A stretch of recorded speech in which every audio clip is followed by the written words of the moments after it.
All right, so we have another completed game to analyse, and this one ended kind of abruptly after 15 moves, which has caught me by surprise slightly. I thought it was going rather well, but didn't expect the opponent to resign after 15 moves. But let's have a look at why.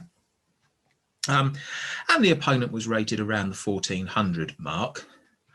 So what I would say as well is at the end of this one, it was a tournament game. We'd entered a tournament, and our opponent, having lost this one, then immediately resigned the second game that we was started, because in a tournament you'll often play the same player twice, once with white, once with black. So that was a bit strange, but obviously the other game there were no moves played. This player just simply resigned the second one. But let's have a look at this one and see why it was over so quickly, why he resigned. So we were playing black. Opponent started with e4. That's fine. c5, which is probably the one and only time you'll ever see me play it. I'd never play the Sicilian. I wonder why I did. Anyway, and b4 is something called the wing gambit. And the idea of it, it's perfectly sound, is that white wants black to take the pawn, so that this pawn is no longer in the center of the board. So it's trying to, maybe not so much those two, but certainly this square, it's trying to distract black away from the center of the board. Sometimes players will play knight f3 and then d6 and then bring out b4 as well. That's perfectly okay, delay wing gambit. And that's fine, but nothing wrong with black taking the pawn. You don't have to, but usually the best way to play a gambit is to go straight into it. It's just to take it on, usually. And then you might get a chance to give the material back at some point. And the computer thinks that although you can see there's compensation here, so it thinks, yeah, I'm a pawn ahead, but my advantage is only 0.48, so half a pawn. And why? Well, that's because the computer knows that black's now got an extra pawn, but it also knows that we've lost some influence in the important center of the board. So, okay, cool. Okay. And d4 is okay. The normal move, the book move, is a3. And why? Well, the idea then is that if black goes ahead and takes, white then will take the bishop, and suddenly the bishop's developed. White's going to have a really nice center, and yeah, there's play for white for their pawn. But d4, you can't really knock just putting both pawns in the center of the board. I mean, look at all this, all these squares being attacked by these pawns in the center of the board. Okay, you can't criticize it too much. So, okay, d5. So that's the best reply. And I only know this because I've seen another YouTuber, a proper one, a proper grandmaster, actually international master, analyze this. And straight away, we're going to attack back in the center. Just playing d6 is just not really so good. It's just a bit defensive. That's why some wing gambit players play knight f3, d6, and then do all this, because it stops this move d5. Okay, takes, fine. Now, I'm not going to take it back immediately with the queen. There's no rush. So I could have played queen takes, but the center of the board isn't really the place for a queen at this early stage of the game. And there's nothing defending this pawn anyway, so much better to just develop a piece and then ideally take it with the knight and plonk my knight in the center of the board. And from there, the knight would also defend, would defend that pawn. So that's okay, fine. So far we're into moves that I actually know. c4 makes sense. It's an attempt to defend this pawn, but why it doesn't quite work, and the only reason it doesn't quite work, is because of something called en passant. So for anyone that doesn't know, when a pawn moves 2 squares, a pawn that's next to it on the very next turn only can capture that pawn as though it had only moved 1 square. And that's exactly what I did. So just watch closely what happens. Takes, and that one disappears. It's an ambush, effectively, to try and stop the board getting too clogged up with pawns. And so it's the French for in passing, en passant. And of course, that immediately means this pawn has just lost its defender again. I think the opponent played knight takes. So now, yeah, knight's threatening there, but I've got 2 pieces still attacking here. And so I help myself to the pawn. Why not? Why wouldn't you? And bishop b2. My opponent just develops a piece. The computer would rather have put it there, and I can understand why, but it's I say that, I understand the computer as if, but my logic is, I guess the computer doesn't like the bishop being blocked by this pawn. So I'm always going to have a piece on this square. So the pawn can't move forward. And that really means that that bishop is just stuck. Okay, it's not going to be very influential on that square. But it had to go somewhere to defend the knight, of course, because otherwise I'll just play knight takes knight. But yeah, that might not be the best square. Knight c6, it turns out that's the best move. I think anything that developed pieces then was probably okay. What else could we have played? Yeah, a bishop e6, that would have been odd. Just e6, yeah, all these different moves, they're all okay. I love that it says knight c6 was best, but then the highest rating is bishop e6. It's a bit strange. Anyway, knight c6 is good. You can't go wrong just developing. Knight f3, my opponent just develops a piece, it's fine. E6 is fine. I could have considered bringing out the bishop first. Let's just show. So I could have brought the bishop out first. Why I didn't was because that then leaves this really, really, really vulnerable to attack.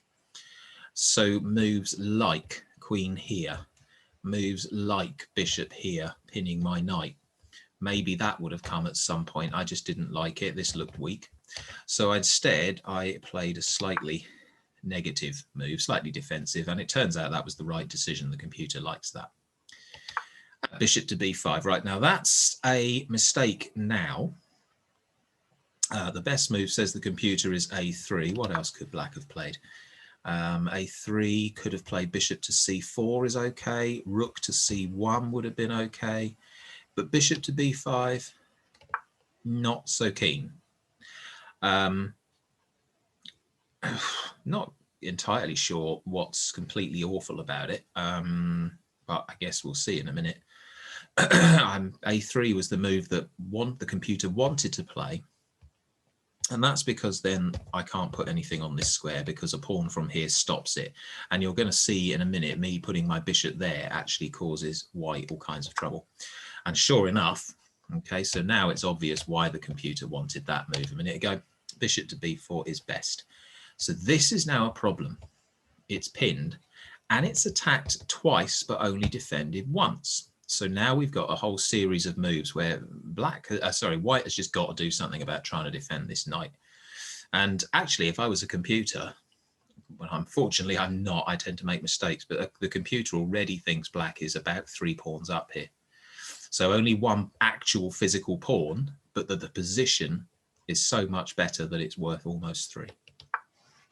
So the best move from my opponent is defended the knight, fine. So now there's 2 defending it and 2 attacking it. But what do we do when a piece is pinned? Well, nearly always we bring another piece in to attack it. So queen a5, not actually the best move. Interestingly, the computer thought bishop takes knight straight away might have been better, which is strange.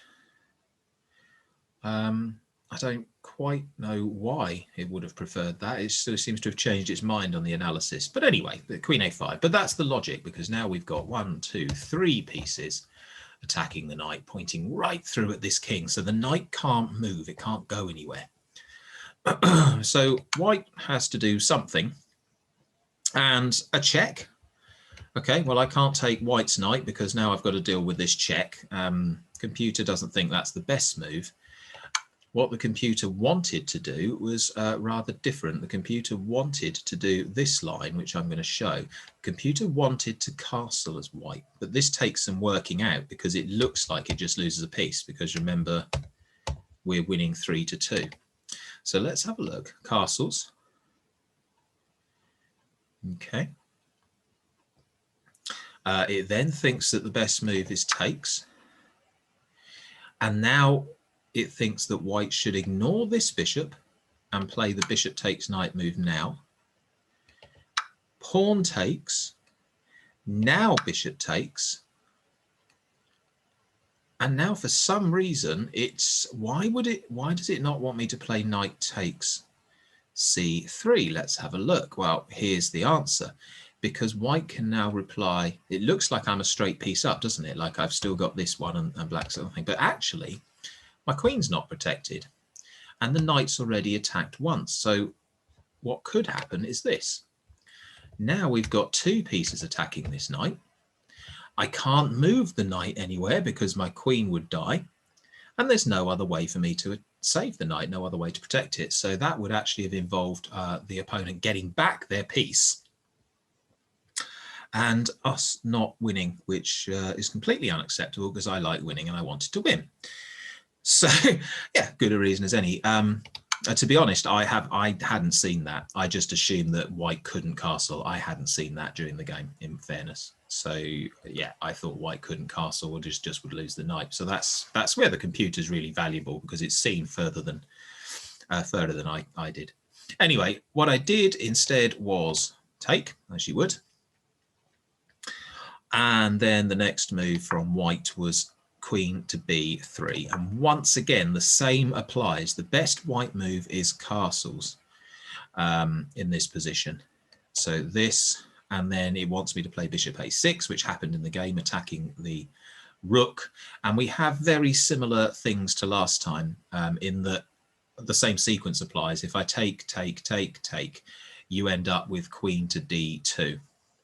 And then I'm still losing back here because of the pin on my queen. So yeah. Okay. So where are we? So that wasn't what happened. So bear with me a minute. So yes, so pawn takes, we've played there, and then white played queen to b3. So that's a mistake. Castles is better. And I think this has been done because white wants to add more defense to the knight. I can't fault that logic. But it's so dangerous having your king in the middle of the board when this kind of pressure is coming at it. And I think I really liked my next move. It's what I recall. Yeah. Now it says this is only good. It wanted to do the same idea, but to use the queen. And the point of this bishop move is that by aiming at this square, the white king is now stuck in the middle because you can't castle through check. Okay, the king cannot go across this square that the bishop attacks. As I say, the computer wanted me to do the same idea, but put the queen on a6. But, well, okay. But I'd rather get the piece out and then activate my rook. Okay, I mean, look, the computer's got to be better than me, but it's still, that's the idea, is trap the king in the center. And the next move, knight e5. So at this point, it's looking bad anyway, even with the best move. But the computer wants a3. In this position, the computer wants a3, trying to kick away the bishop and force all these exchanges.